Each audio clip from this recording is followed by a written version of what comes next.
morning sun cast long shadows across the manicured gardens of Windsor Castle as King Charles III stood at his study window, watching his daughter-in-law Catherine walk gracefully along the rose-lined pathway.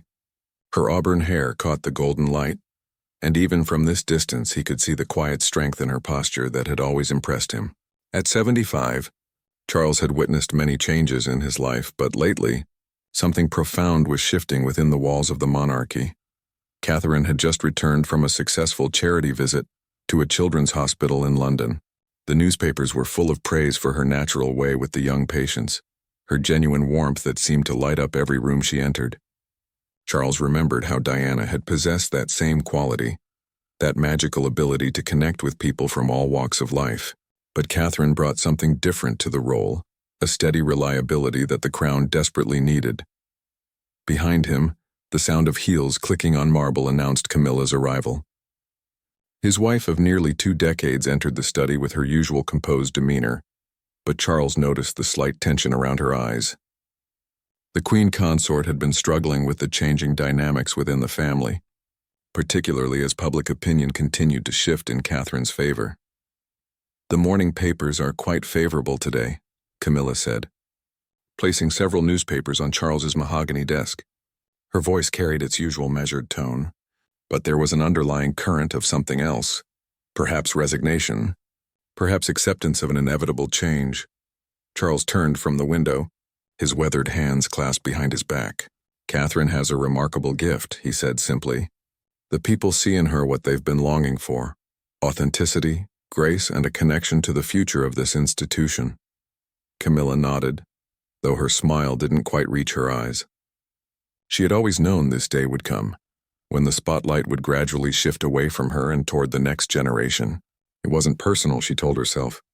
It was simply the natural order of things. The monarchy had always been about continuity, about preparing for what comes next. The king moved to his desk, fingering through the morning correspondence. Letters from Commonwealth leaders, invitations to state functions, and briefings from his private secretaries filled the leather folder. But his mind kept returning to a conversation he'd had with William the previous evening. His eldest son had expressed concerns about the increasing pressure on Catherine, the weight of expectations that seemed to grow heavier with each public appearance. Charles understood this burden intimately. He had spent decades preparing for his role, watching his mother navigate the complexities of modern monarchy while maintaining centuries-old traditions. Now, as he observed Catherine's evolution from a commoner who had captured his son's heart to a future queen who was capturing the nation's imagination, he saw an opportunity to secure the monarchy's future in ways he had only dreamed of. The irony wasn't lost on him.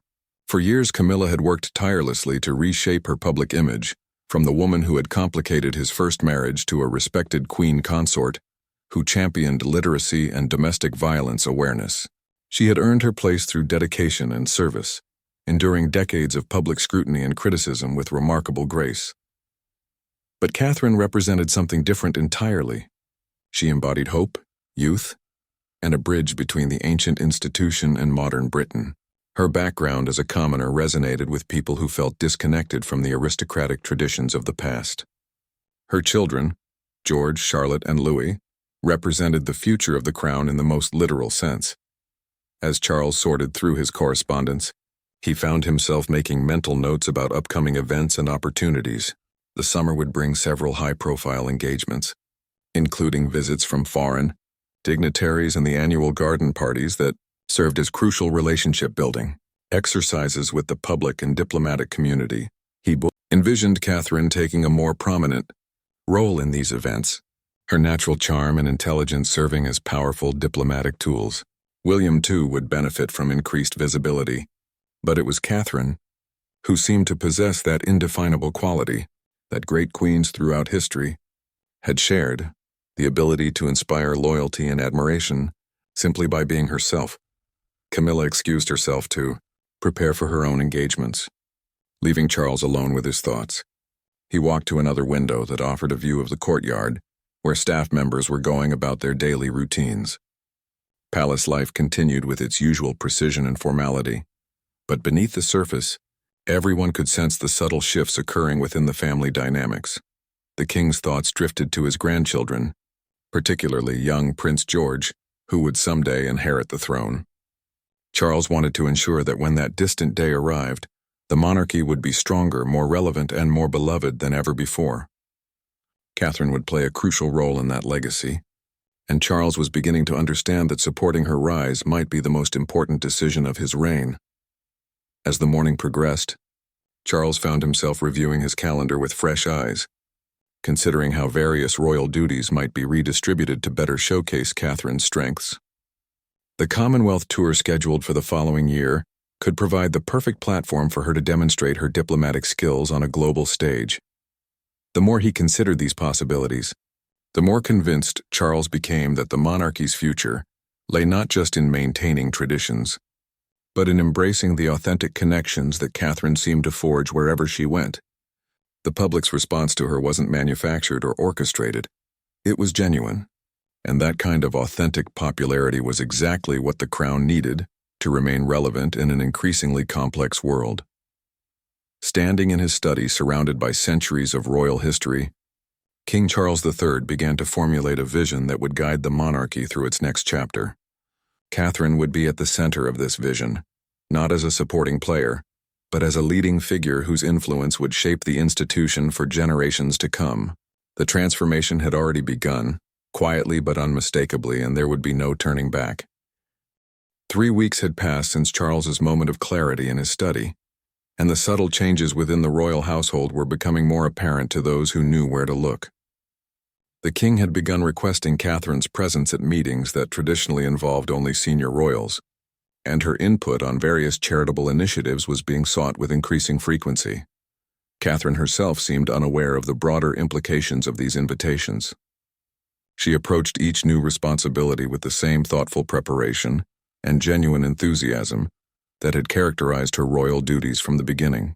This Tuesday morning found her in the blue drawing room at Buckingham Palace, reviewing briefing papers for an upcoming visit to Wales with Sir Clive Alderton, the King's private secretary. "Your Royal Highness," Sir Clive said, adjusting his glasses as he reviewed his notes. "His Majesty has specifically requested that you take the lead on the university visits during the Welsh tour. He believes your educational background and natural rapport with young people make you the ideal representative for these engagements." Catherine looked up from her papers, a slight surprise evident in her expression. "That's quite an honor," she replied. "I want to make sure I'm thoroughly prepared. What are the key messages His Majesty wants to convey?" As they discussed the details, Charles himself appeared in the doorway. He had developed a habit of these seemingly casual interruptions, though nothing about royal life was ever truly spontaneous. "I hope I'm not interrupting anything important," he said with a warm smile. "Not at all, Your Majesty," Sir Clive responded, standing immediately. "We were just reviewing the preparations for Wales." Charles entered the room fully, his presence commanding attention without effort. "Excellent. Catherine, I wanted to speak with you about expanding your role in some of our international relationships as well.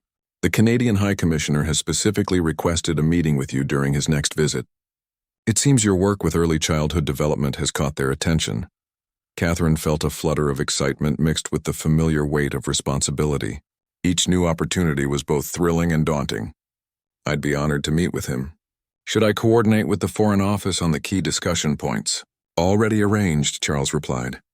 "But I trust your instincts on these matters. You have a gift for understanding what people need to hear." After Sir Clive excused himself to attend to other matters, Charles remained in the drawing room with Catherine. The afternoon light streamed through the tall windows, creating a warm atmosphere that seemed to encourage confidential conversation. "Catherine," Charles began, his tone becoming more personal, "I hope you understand how much your contributions mean to this family and to the country. Your natural ability to connect with people is remarkable, and I believe it's time we made better use of that gift." Catherine studied the king's face, trying to read the deeper meaning behind his words. "Thank you, Your Majesty. I've always tried to give my best to whatever role I'm asked to play." "I know you have," Charles replied, "and that's precisely why I think you're ready for greater responsibilities. The monarchy faces unique challenges in this modern age, and we need leaders who can bridge the gap between tradition and the expectations of contemporary society." Meanwhile, in another wing of the palace, Camilla was having her own meeting with her private secretary, discussing upcoming engagements. The conversation was professional and efficient, but there was an underlying current of change that both women could sense. "Your Majesty," her secretary said carefully, "there have been some adjustments to the summer schedule. Some of the engagements originally assigned to you have been redistributed." Camilla set down her teacup with deliberate calm. She had been expecting this conversation for weeks. "I see. And I assume these reassignments are going to the Princess of Wales?" "In some cases, yes, Your Majesty. His Majesty feels that certain events would benefit from the princess's particular strengths." Camilla nodded, her expression revealing nothing of her inner thoughts. She had always understood that her role as queen consort was fundamentally different from that of a queen in her own right. She was Charles's partner and supporter, not the future of the institution. But understanding something intellectually and experiencing it emotionally were two different things entirely. That evening, Charles and Camilla dined alone in their private quarters at Clarence House. The meal was served with the usual formal precision, but the atmosphere between them was more subdued than usual. "You've been quiet this evening," Charles observed as they finished their main course. Camilla looked up from her plate, meeting her husband's eyes directly. "I've been thinking about changes," she said simply, "about what's best for the monarchy going forward." Charles reached across the table to touch her hand. "Camilla, you must know that your contributions haven't gone unnoticed. You've transformed your public image through years of dedicated service, and I'm grateful for everything you've done." "But," Camilla asked, though her tone wasn't bitter, merely realistic. "But the institution is bigger than any of us individually." Charles replied gently. "Catherine represents something the country needs right now. She connects with people in ways that remind me of the very best qualities the crown can offer." Camilla squeezed his hand in return. "I know," she said. "I've seen it too. The way people respond to her, the genuine affection in their eyes. It's not something that can be manufactured or taught." Charles felt a surge of appreciation for his wife's grace in this difficult conversation. "This doesn't diminish your importance or your role, but perhaps it's time to consider how we can best support Catherine's development as a future queen." As they continued their conversation, both Charles and Camilla began to acknowledge the reality of what was happening. The monarchy was naturally evolving, and Catherine's rise was not just inevitable, but necessary for the institution's continued relevance. Later that night, as Camilla prepared for bed, she found herself reflecting on her journey from the woman who had been vilified in the press to someone who had earned a measure of respect and acceptance. She had always known that her time in the spotlight would be limited, that she was part of a transitional period in royal history. The thought wasn't entirely unwelcome. There was something liberating about the possibility of stepping back from the most intense public scrutiny, of supporting the monarchy's future from a position that was important but less visible. She had given her best years to rehabilitating her image and proving her worth. Perhaps now it was time to help ensure that Catherine's transition would be smoother than her own had been. The first major test of Charles's evolving vision came during the state visit of the President of France, an event that traditionally showcased the monarchy's diplomatic importance and ceremonial grandeur. As the planning meetings progressed, it became clear that this visit would serve as a proving ground for Catherine's expanded role. In the throne room at Buckingham Palace, Charles stood with his senior advisors, reviewing the detailed schedule for the 3-day visit. Every moment was choreographed, from the ceremonial welcome on Horse Guards parade to the intimate dinner conversations that would take place away from public view. "Your Majesty," said Sir Clive, consulting his leather-bound folder. The President specifically mentioned his interest in discussing educational partnerships between our countries. Given the Princess of Wales's advocacy work in early childhood development, we thought she might lead that particular discussion. Charles nodded approvingly. "Excellent suggestion. Catherine has thoroughly researched the subject, and her passion for it is genuine. The President will appreciate speaking with someone who truly understands the issues rather than merely reading from prepared notes." What wasn't mentioned in the meeting, but what everyone understood, was that this represented a significant departure from protocol. Traditionally, such high-level policy discussions would have been handled by senior royals or government ministers. By entrusting this responsibility to Catherine, Charles was sending a clear message about her growing importance within the royal hierarchy. Catherine herself was in her study at Kensington Palace, surrounded by briefing materials about French educational initiatives and childhood development programs. She had always been a diligent student, but the weight of representing her country in such discussions added an extra layer of intensity to her preparation. William found her there late in the evening, papers spread across her desk, a cup of tea growing cold at her elbow. "You know," he said, settling into the chair across from her, "there was a time when I worried about the pressure this life would put on you. But watching you prepare for these responsibilities, I realize you're not just handling them, you're thriving." Catherine looked up from a report on French kindergarten programs, her eyes bright despite the late hour. "I find it energizing, actually. When I can see how our work might genuinely help children and families, it doesn't feel like a burden at all." "That's what makes you so effective," William replied. "People can sense that authenticity. Father certainly recognizes it." The mention of Charles brought a thoughtful expression to Catherine's face. "I've noticed he's been including me in more strategic discussions lately. It's flattering but also a bit overwhelming." William reached for her hand. "He sees what I've always seen, that you have the qualities of a great queen. Not just the ability to perform royal duties, but the character to embody what the monarchy should represent." Meanwhile, across London at Clarence House, Camilla was having her own preparations for the state visit, but they were notably different in scope and significance. Her role would be important but more traditional, hosting the president's wife, overseeing social aspects of the visit, and providing the gracious hospitality for which she had become known. As she reviewed her schedule with her lady-in-waiting, Camilla couldn't help but notice the contrast between her assignments and those being given to Catherine. Where Catherine would be discussing policy and future partnerships, Camilla would be touring art galleries and hosting tea parties. "Your Majesty," her aide said carefully, "there's been a slight change to Thursday's program. The visit to the Literacy Center has been moved to accommodate the Princess of Wales's schedule for the Education Roundtable." Camilla absorbed this information without visible reaction. Another small but significant shift in the royal landscape. "Of course," she replied smoothly. "We must ensure the princess has everything she needs for such an important discussion." The state visit itself unfolded exactly as planned, but the subtext was clear to anyone who understood royal protocol. Catherine moved through her responsibilities with a confidence and natural authority that impressed both the French delegation and the British officials observing the proceedings.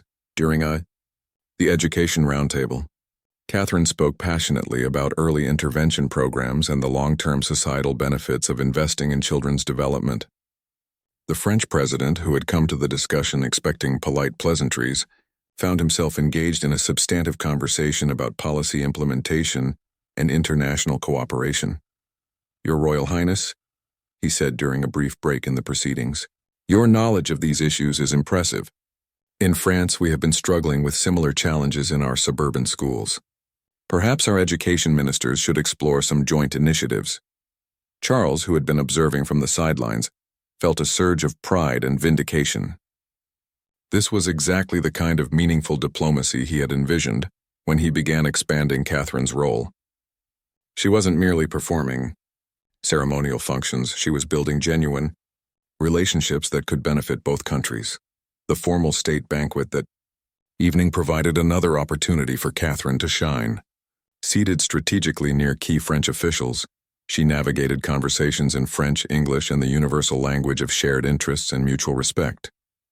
Her natural warmth put even the most formal diplomats at ease, while her intelligence ensured that conversations moved beyond small talk to meaningful exchange. Camilla, elegant in her role as hostess, watched these interactions with a mixture of admiration and resignation. She performed her own duties flawlessly, ensuring that every guest felt welcomed and valued. But she couldn't ignore the fact that the most substantive conversations seemed to gravitate toward Catherine. After the guests had departed and the palace had returned to its nighttime quiet, Charles found himself in his private study, reflecting on the evening's success. The state visit had exceeded all expectations, and much of that success could be attributed to Catherine's performance in her expanded role. When Camilla joined him, still wearing her evening gown but having removed her formal jewelry, she looked every inch the queen consort she had worked so hard to become. But there was something different in her expression, a kind of peaceful acceptance that hadn't been there before. "Catherine was magnificent tonight," she said, settling into the chair beside Charles's desk. "She was indeed," Charles agreed. "I think we witnessed something historic this evening, not just a successful state visit, but a glimpse of the monarchy's future." Camilla nodded slowly. "I've been thinking about that future quite a lot lately, about my place in it, and how I can best serve the institution we both love." Charles turned to face her fully, recognizing the importance of this moment. "Camilla, your service to this family and this country has been remarkable. Nothing that's happening now diminishes that." "I know," she replied, "but perhaps it's time to consider how I can best support what comes next." Catherine's rise isn't something to be resented or feared. It's something to be facilitated and celebrated. As they sat together in the quiet study, surrounded by centuries of royal history, both Charles and Camilla began to understand that they were witnessing and participating in a transformation that would define the monarchy for decades to come. The summer brought with it a series of events that would further cement Catherine's position as the monarchy's rising star, though none more significant than the annual Trooping the Color ceremony. This year's celebration would mark a subtle but unmistakable shift in the royal family's public presentation, with Catherine taking on a more prominent role in the proceedings.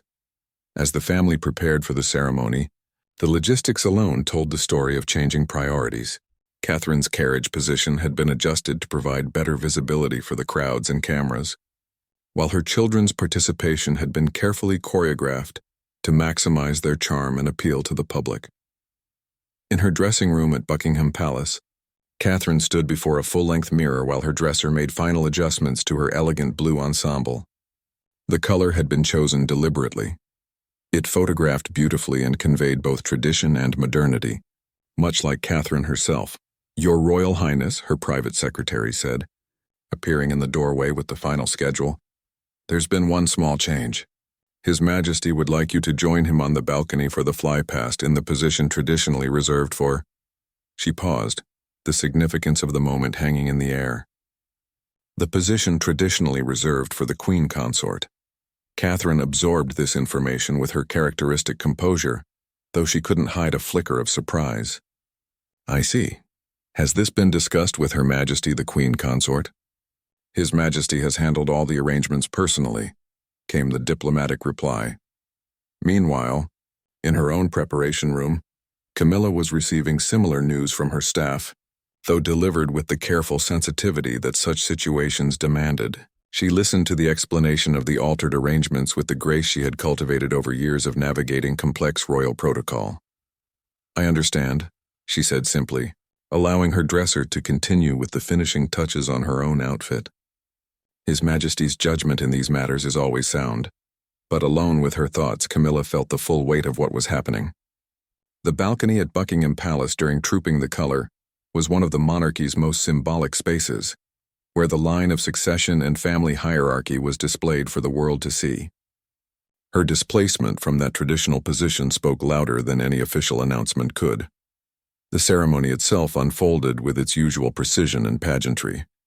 The crowds lining the mall cheered enthusiastically as the royal procession made its way from Buckingham Palace to Horse Guards Parade. But the loudest cheers were reserved for Catherine and her children, their popularity evident in the sea of British flags waving and cameras flashing. Charles, resplendent in his military uniform, took his position for the ceremony with the confidence of a monarch who had found his stride. He had spent decades preparing for kingship, and now he was beginning to shape the institution according to his vision of its future. As the ceremony progressed, observers noted the easy interaction between Charles and Catherine, the way he deferred to her input during brief conversations, and how naturally she seemed to fit into the expanded role she was being asked to fill. William, watching from his own position in the proceedings, felt a complex mix of pride in his wife and awareness of the significant changes occurring within his family. The moment that would dominate newspaper coverage the next day came during the balcony appearance. As the Royal Air Force flypast thundered overhead, Catherine stood at Charles's right side, little Prince Louis delighting the crowd with his animated reactions to the aircraft, while Princess Charlotte and Prince George maintained their composure with increasing skill. Camilla, positioned slightly further back, maintained her dignity and grace throughout, but photographers and royal watchers noted the symbolism immediately. The image that would appear on front pages across the Commonwealth showed Charles and Catherine as the central figures, with William and the children completing a picture of the monarchy's future. Later that afternoon, as the family gathered for a private reception, the conversations were cordial but carried undercurrents of the day's significance. Catherine moved through the gathering with her usual warmth, but there was a new confidence in her bearing, a sense that she was growing into her expanded role with remarkable grace. Charles found himself in conversation with several Commonwealth High Commissioners, who were unanimous in their praise for Catherine's performance not just that day, but in her recent increased visibility in diplomatic contexts. "Your Majesty," the Australian High Commissioner said, "the Princess of Wales has made quite an impression during our recent discussions about youth mental health initiatives. Her grasp of the issues is remarkable, and her genuine passion for the work is evident. Catherine has always possessed a rare combination of intelligence and empathy," Charles replied. "I believe she represents the very best of what modern monarchy can offer." As the reception continued, Camilla found herself in conversation with several long-serving members of the royal household, people who had witnessed decades of royal transitions and understood better than anyone the significance of current developments. "Your Majesty," one elderly equerry said quietly, "your grace in navigating these changing times reflects the finest traditions of royal service." Camilla smiled genuinely at the compliment. Change is inevitable in any living institution. The important thing is ensuring that the transition serves the greater good. These words, spoken with characteristic dignity, reflected Camilla's growing acceptance of her evolving role. She was beginning to understand that her greatest service to the monarchy might lie not in competing for the spotlight, but in facilitating Catherine's rise with grace and wisdom. That evening, as the family dispersed to their various residences, Charles and Catherine found themselves alone in his private study for a few minutes. The day had been a success by every measure, but both understood that it represented more than just another royal ceremony. "Catherine," Charles began, "I hope you understand the significance of today's arrangements. The position I asked you to take on the balcony, it's not just ceremonial. It represents my confidence in your ability to help lead this institution into the future." Catherine met his gaze directly. "I'm honored by your trust, Your Majesty. I want to be worthy of the responsibility you're giving me." "You already are," Charles replied. "Your natural ability to connect with people, your intelligence, your dedication to meaningful causes. These qualities are exactly what the monarchy needs. The public's response to you today confirms what I've believed for some time. You're not just William's wife or a dutiful daughter-in-law. You're a leader in your own right." As Catherine made her way back to Kensington Palace that night, she reflected on the day's events and their implications. The expanded role she was being asked to play was both thrilling and daunting, but she felt ready to embrace whatever came next. The transformation of the royal family's dynamics was no longer a quiet, behind-the-scenes evolution. Today it had been displayed for the world to see, and there would be no going back to the way things had been before. The autumn months brought an unexpected crisis that would test not only Catherine's growing prominence but also the royal family's ability to present a united front during challenging times. A series of damaging leaks from within the palace. Staff had created a media storm that threatened to overshadow the positive momentum Charles had been building around Catherine's enhanced role. The crisis began on a Tuesday morning when several newspapers published detailed accounts of private conversations and internal disagreements within the royal household. The stories painted a picture of tension between different factions, with particular focus on the changing dynamics between Camilla and Catherine. Charles was in his private office at Clarence House when his press secretary brought him the morning papers. The headlines were brutal, suggesting everything from jealousy and resentment to calculated political maneuvering within the family. What concerned Charles most was not the existence of the stories but their accuracy. Someone with inside access was clearly talking to the media. "How bad is it?" Charles asked, though the expression on his press secretary's face already provided the answer. "It's significant, Your Majesty. The stories are detailed enough to suggest an insider source, and they're being picked up internationally. We need to respond quickly and decisively." Meanwhile, at Kensington Palace, Catherine was dealing with her own crisis management meeting. The stories had portrayed her as ambitious and calculating, suggesting that her rise within the royal hierarchy was the result of deliberate manipulation rather than natural evolution and merit. The most damaging aspect, her communications director explained, is that they're positioning this as a conflict between you and the Queen Consort, with His Majesty caught in the middle. It undermines everything we've worked to build about family unity and shared purpose. Catherine felt a familiar knot of anxiety in her stomach. She had always been acutely aware that her position made her a target for criticism, but these attacks felt particularly personal and unfair. What's our best response strategy? Honestly, we need to demonstrate unity visually and publicly. Words alone won't counter this narrative. The solution came from an unexpected source. Later that afternoon, Camilla herself called Catherine directly, bypassing all the usual protocols and intermediaries. "Catherine, dear," Camilla's voice was warm and steady, "I think it's time we had a proper conversation about all this nonsense in the papers." They met that evening at Clarence's house, away from the staff and advisors who might overcomplicate what needed to be a straightforward discussion between two women who had been thrust into an impossible situation. "I want you to know," Camilla began as they settled in her private sitting room, "that none of this reflects my feelings or attitudes. I've watched you grow into your role with nothing but admiration." Catherine felt a rush of relief. "I've been so worried that you might think I was somehow orchestrating this transition, pushing for more prominence at your expense." Camilla smiled genuinely. "My dear girl, I've been in this family long enough to understand that these changes aren't about personal ambition. They're about the institution's survival and success. Charles sees in you what I've always seen, the qualities needed to secure the monarchy's future." As they talked, both women began to understand that the media crisis, while unpleasant, had created an opportunity for them to address the underlying tensions and misunderstandings that had been allowed to fester. "I need you to understand something," Camilla continued.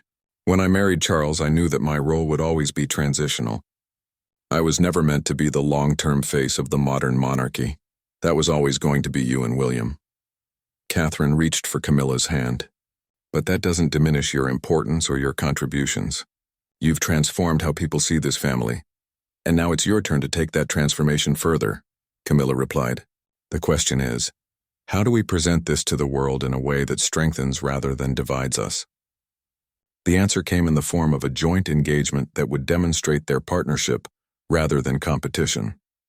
Within 48 hours, the palace announced that Catherine and Camilla would be making a joint visit to a literacy program that combined Camilla's long-standing advocacy work with Catherine's focus on early childhood development. The preparation for this joint appearance required careful coordination, but both women approached it with genuine enthusiasm rather than mere duty.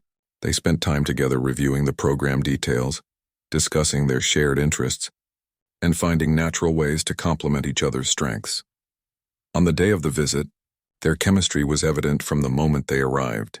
Rather than competing for attention, they worked together seamlessly, with Camilla's experience and Catherine's fresh energy creating a dynamic that was greater than the sum of its parts. "Your Majesty, Your Royal Highness," the program director said as they toured the facilities, "the children are so excited to meet both of you. They've prepared a special presentation about how reading has changed their lives." As they watched a group of 7-year-olds perform a reading they had practiced specially for the occasion, both women were genuinely moved by the children's enthusiasm and progress. In that moment, their shared commitment to making a difference in young people's lives transcended any media-created narrative about rivalry or tension. The photographs from the visit told a story completely different from the one the leaked stories had suggested. Instead of two women in competition, the images showed genuine collaboration and mutual respect. Catherine's youth and energy complemented Camilla's experience and gravitas perfectly. Charles, watching the media coverage that evening, felt a profound sense of satisfaction. The crisis that could have damaged the monarchy's reputation had instead provided an opportunity to demonstrate its strength and unity. More importantly, it had allowed Catherine and Camilla to establish a working relationship built on honesty and shared purpose. They were magnificent together, he told William during a phone call that evening. Camilla's grace in facilitating Catherine's rise, and Catherine's respect for what Camilla has accomplished. It's exactly what the institution needs. The week following the joint engagement saw a complete reversal in media coverage. The narrative shifted from division and conflict to partnership and mutual support. Editorial writers praised the royal family's ability to present a united front and work together effectively despite the pressures they faced. But perhaps most importantly, the crisis had forced all parties to confront the reality of the changing royal landscape directly, rather than allowing it to evolve in shadows and whispers. Catherine's position as the monarchy's future leader was now acknowledged openly, while Camilla's role as a bridge between the past and future was equally recognized and valued. In her diary that night, Catherine wrote about the unexpected lessons of the past week. The crisis had been painful, but it had also clarified her responsibilities and strengthened her resolve to justify the confidence Charles was placing in her. The transformation of the royal family was no longer a quiet evolution happening behind palace walls. It had been tested in the harsh glare of media scrutiny and had emerged stronger and more coherent than before. Winter arrived with an announcement that would formalize the changes that had been building throughout the year. Charles had decided to create a new role for Catherine, one that would give her unprecedented authority for a Princess of Wales and establish her firmly as the monarchy's deputy leader in all but name. The decision came after months of careful consideration and consultation with constitutional experts, government officials, and Commonwealth leaders. Charles had become convinced that the monarchy needed to modernize its structure to remain relevant and effective, and Catherine's proven abilities made her the obvious choice to lead this transformation. In his private study at Buckingham Palace, Charles reviewed the final details of what would become known as the Royal Partnership Initiative. Under this new arrangement, Catherine would be given direct oversight of several major royal charities, increased diplomatic responsibilities, and the authority to represent the crown at the highest levels of international engagement. "Your Majesty," Sir Clive said as they reviewed the announcement materials, "this represents the most significant restructuring of royal responsibilities in decades. Are you certain the timing is right?" Charles looked up from the documents spread across his desk. "The timing is perfect. Catherine has proven herself capable of handling increased responsibility with grace and effectiveness. The public trusts her, foreign leaders respect her, and she embodies the values we want the monarchy to represent."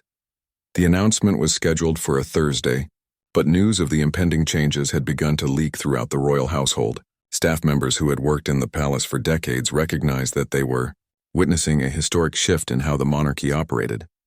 Catherine herself was in the midst of final preparations for what would be her largest solo international engagement to date, a 4-day visit to Canada that would serve as the public debut of her expanded role. The trip would include meetings with government officials, visits to Indigenous communities, and a major speech on climate change and environmental protection. At Kensington Palace, her team worked with the intensity of a political campaign, knowing that every detail of the Canadian visit would be scrutinized as evidence of Catherine's readiness for greater responsibility. "Your Royal Highness," her private secretary said during a briefing session, "the Prime Minister's office has confirmed that you'll be received with the full honors typically reserved for heads of state. This is unprecedented for a Princess of Wales traveling without the heir to the throne." Catherine absorbed this information with the composed confidence she had developed over the past year. "I understand the significance. We need to ensure that every aspect of this visit reflects well not just on me, but on the monarchy as a whole." The preparation was exhaustive. Catherine studied briefing papers on Canadian politics, economic conditions, and social issues. She learned about the specific Indigenous communities she would visit, their histories, challenges, and aspirations.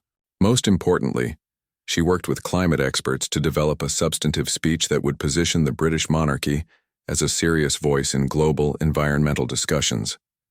Meanwhile, the announcement of the Royal Partnership Initiative was generating significant media attention.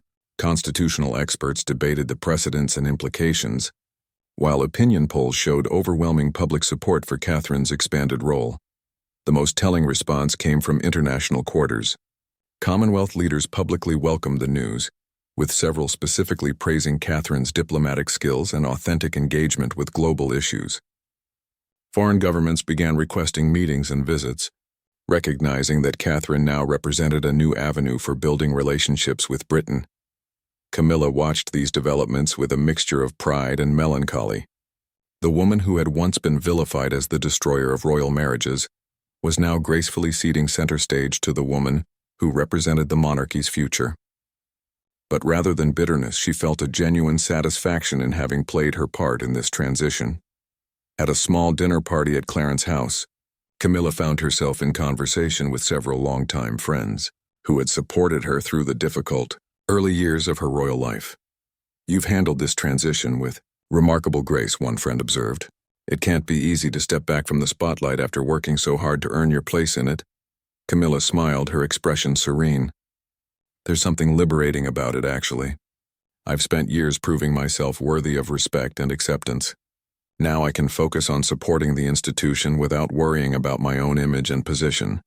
The Canadian visit proved to be even more successful than anyone had dared hope. Catherine's meetings with government officials were substantive and productive, resulting in concrete agreements on educational exchanges and climate cooperation. Her visits to indigenous communities were marked by genuine connection and cultural sensitivity that impressed even skeptical observers, but it was her speech on environmental protection that truly established her as a significant international voice. Speaking to an audience that included world leaders participating virtually, Catherine articulated a vision for how developed nations could balance economic growth with environmental responsibility. "The choices we make today," she said, her voice carrying both authority and passion, "will determine what kind of world we leave for our children. This is not just about policy or politics. It's about our fundamental responsibility to future generations." The speech was praised internationally, with climate activists and political leaders alike recognizing that Catherine had positioned herself as a serious advocate for environmental action.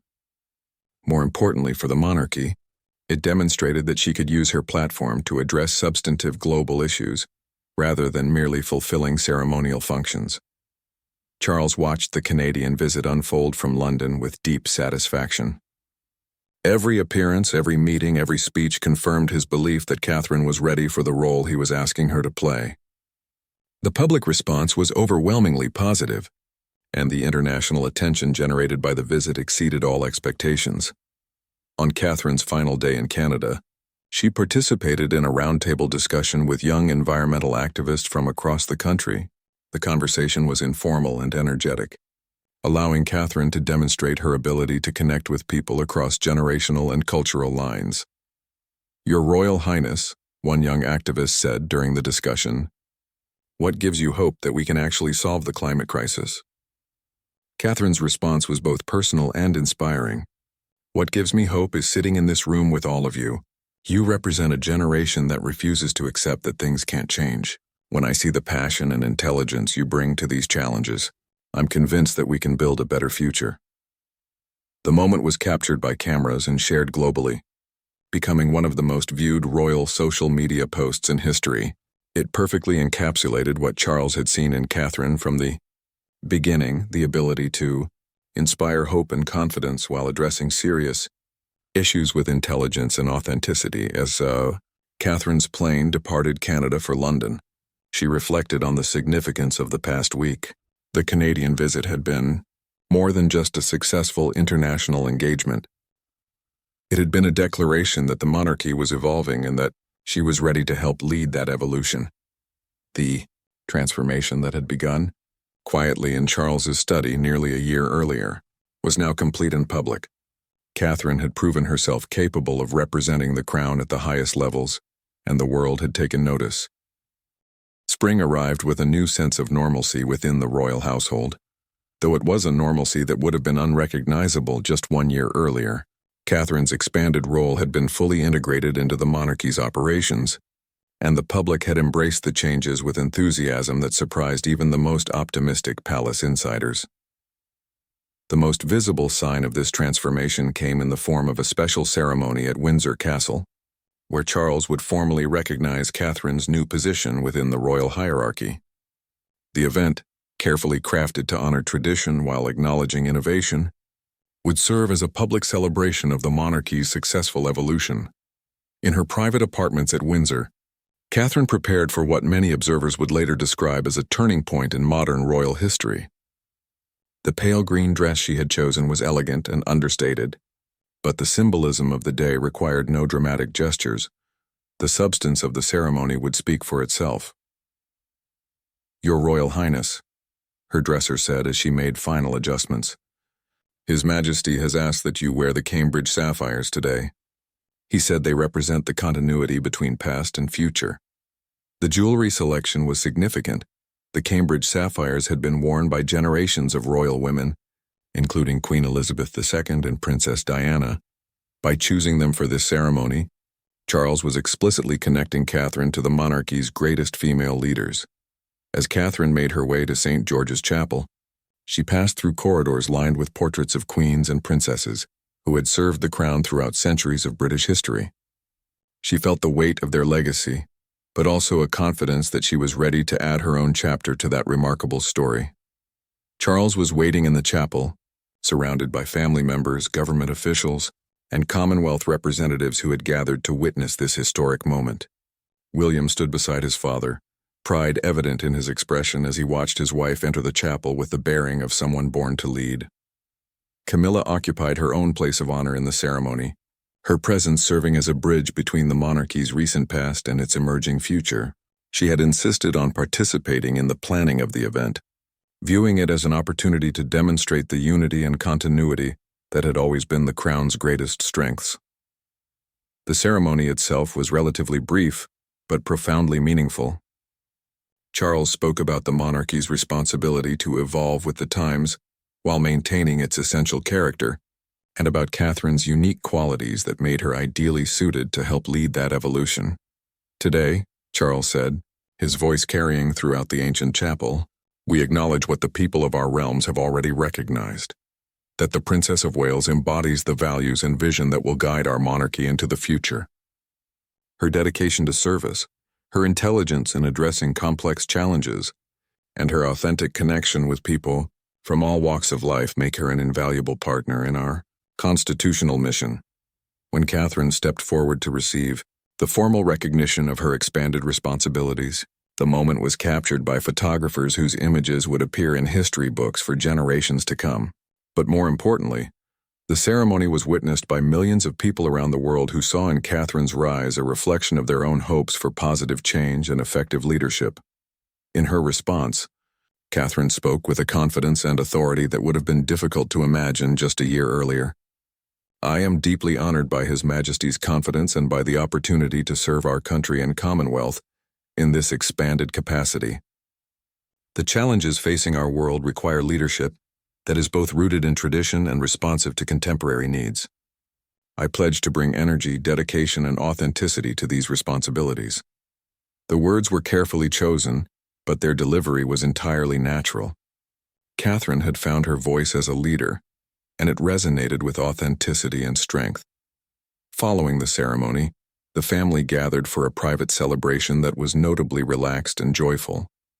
The tensions and uncertainties of the previous year had been replaced by a sense of shared purpose and mutual support. Charles found himself in conversation with several Commonwealth High Commissioners, who were unanimous in their enthusiasm for the changes they had witnessed. "Your Majesty," the Canadian High Commissioner said, "the Princess of Wales's recent visit to our country was transformative. She connected with people in ways that reminded us why the monarchy continues to matter in the modern world." Similar sentiments were expressed by representatives from Australia, New Zealand, and other Commonwealth nations, confirming Charles's belief that Catherine's appeal was not limited to Britain, but extended throughout the royal family's global responsibilities. Later that evening, as the formal celebrations concluded and family members prepared to return to their various residences, Catherine and Camilla found themselves alone together in one of Windsor's smaller reception rooms. "I want you to know," Camilla said, "how proud I am of what you've accomplished this past year. When Charles first began expanding your role, I wondered if you understood the full magnitude of what he was asking.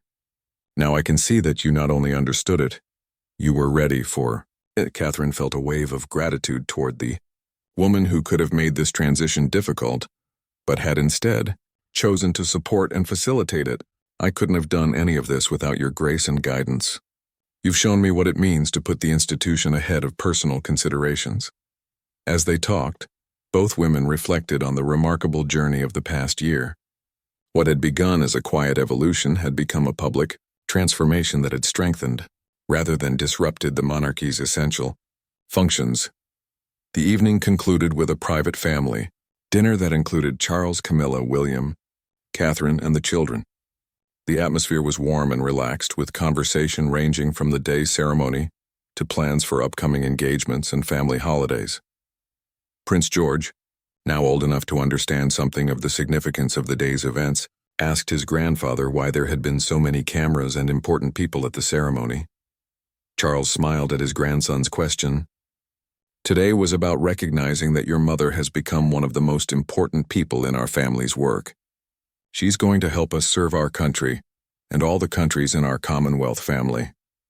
As the family said their goodbyes and departed for home, each carried with them a sense of satisfaction in having witnessed and participated in something genuinely historic. The monarchy had successfully navigated a complex transition, emerging stronger and more relevant than it had been in decades. Catherine's rise from commoner to future queen to acknowledged deputy leader of the monarchy represented more than just personal achievement. It embodied the institution's ability to adapt and thrive in changing times while maintaining its essential character and purpose. The transformation was complete, but in many ways it also marked a beginning. With her new authority came new opportunities to shape not just the monarchy's future, but Britain's role in addressing global challenges from climate change to social inequality. As she settled into bed that night at Kensington Palace, Catherine reflected on the extraordinary journey that had brought her to this moment. The shy university student who had caught Prince William's eye more than 2 decades earlier had become a leader capable of representing the crown on the world stage. But perhaps most remarkably, this transformation had been accomplished not by changing who she was, but by allowing her authentic self to emerge and flourish in service of something greater than personal ambition. The monarchy's future was secure because it was in the hands of someone who understood that true leadership comes not from seeking power, but from being worthy of the trust that others place in you.